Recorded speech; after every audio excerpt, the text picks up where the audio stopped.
aikin yi na talaka za a sa ransa abinda za a ci yana nema ya gagare sa a samar a kasarsa amma an gaza a basa ga masu arzikin amma ba su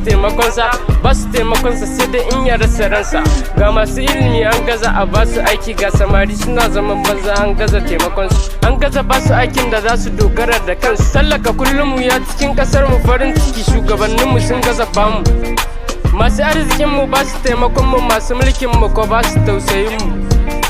talaka kullum ya kwam cikin firgici ya tashi cikin kunci ku kokon walwala ku farga cikin kanshi ku tuku sha ba ruwan ku da talaka ke ciki Najeriya ana gaba amma muna ta baya son zuciya da hasada ya hana ci gaban mu dan uwa bai san ya ga ci gaban dan uwansa hasada ta sa muna kyamatar junan mu ina kira ga yan uwa musulmi ya kirista ga dukkan dan kasa ta mai san ya ga ci gaban ta ga dukkan yara har manya maza har mata ga dukkan mai kudi mai mulki har mai sarauta mu taimaki dukkan talaka wanda ke bukata na fahimta hakan za ya samu turututa